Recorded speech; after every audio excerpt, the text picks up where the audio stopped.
everybody, Pastor Andy here. Great to be back with you for Making It Simple. We are talking about being in the storm, holding on to our faith in the storm. Our story left us yesterday as Peter has been given the invitation from Jesus to come and join him on the water. Now, I think this is an interesting thing because as we look at the power of this story, the supernatural, the just everything, it's pretty amazing when we see what's going on. So today we pick back up on where we left off. Peter has been given the invitation. Peter had said, "Command me. If it's you, Lord, command me to come." But Jesus didn't do that. Jesus did not say, "Get out here," or "you will." No, he said, "Come." That was an invitation. And I think it's important to understand the difference between that. Okay? Had it been forced, it would not have been real. It had to be of Peter's own accord in order for it to mean anything. All right? So we find Peter today, he's exiting the boat. All right? And it tells us, Scripture here tells us he started.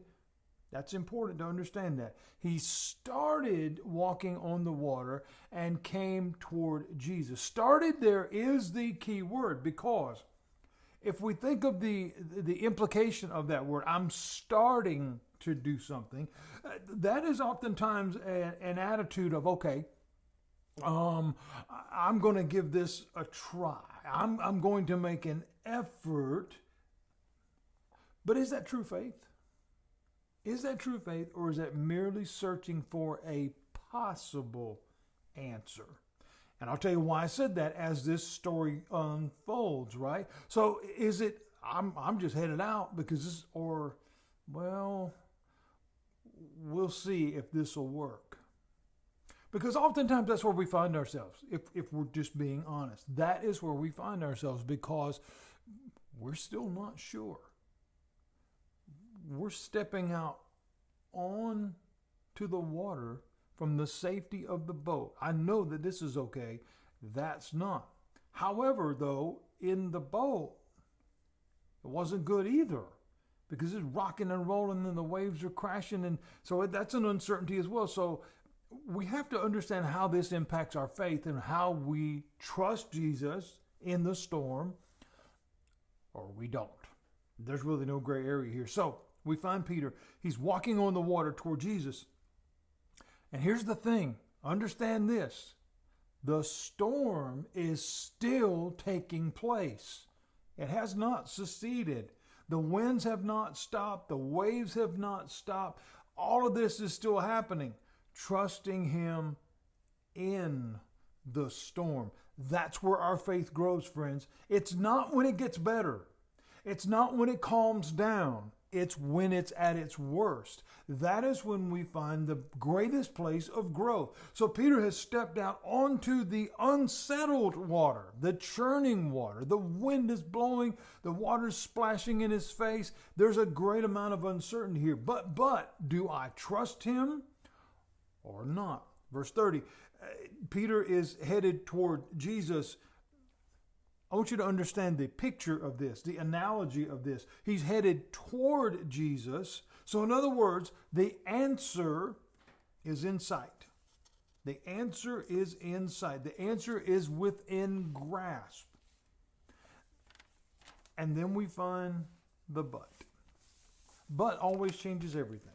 The pause, if you will. So he's on the way to Jesus. There's the answer. Jesus said, "Come." If we are seeing ourselves as Peter, I have asked you to call me out to be with you because that's where I want to be. I want to be where you are. And if it's you, call me out there. Well, Jesus invited him to come. Come on. Peter stepped out of the boat. He's on the water. He's walking toward Jesus. And then Scripture says, but when he saw the strength of the wind, so wait a minute, his focus now is no longer on Jesus. He saw the strength of the wind. Oh man, what have I done? Look at how powerful this is. Look at how strong this. What am I doing? It tells us he was afraid. Why does that matter? Why does that matter? Because everybody would say, well, Pastor, that's the natural response, right? I mean, I'm on the water. That's not supposed to happen. And the wind is blowing and the waves are crashing. So yes, that's a fear. But Jesus said, do not be afraid. It is I. It's okay. The very thing Jesus said don't do, we find Peter doing. He was afraid, and it says, and began to sink. In other words, his focus is off Jesus now. His focus is off the answer now. So the answer is no longer clear. The answer is no longer very obvious. The place that takes over in those moments, this is the natural human response. What am I going to do? Look at the mess that I'm in. Clearly, no one can help me because it's a lost cause. So what am I going to do? Now, you would think the reason that matters in the context of this particular account is as they have just left the shore, the miraculous feeding, it began with that same dilemma. Jesus said, let's feed these, and the instant response was, how am I going to do that? You see how that becomes a problem? Peter said, what am I going to do? And he went down like a rock. He took his eyes off the answer. He took his eyes off the solution to everything. He took his eyes off of the faith that he had in the one who had called him out to start with, and he began to sink. And it tells us he cried out. In other words, this was a desperation. Fear has grabbed me. Fear is pulling me down. And then we find the most powerful 3-word prayer in the entirety of Scripture. As it is written, Peter said, Lord, save me. Some versions say, Lord, help me.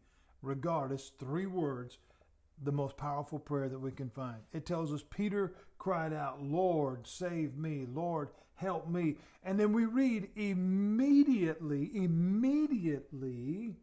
Jesus reached out his hand. Friends, he's there. How could I say that with a surety? Because he told Peter, come. Peter said, I want to be with you. He said, come on. Would he have called him to danger? Would he have called him to something that was impossible? Would he have called him to doom and gloom and all those other things? No, absolutely not. He would have never done that. He called him to be with him. And that's the answer.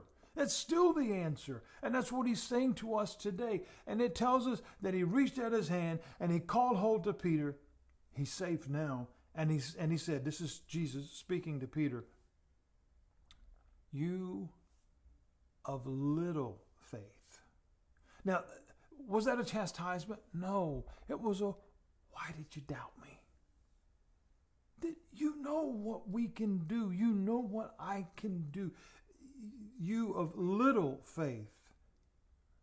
You had some. You had some, clearly, without a doubt. You had some, or you wouldn't have stepped out of the boat at all. But you didn't have enough to keep going. I want you to think about that, friends. I do. I want you to think about the power of that. Because sometimes we wrestle with that. I've got some faith, but do I have enough? That's not a judgment thing. That's a self-reflection thing. I've got enough, maybe I've got enough to step out of the boat, but do I have enough to keep walking? Or does fear overcome me and I go down?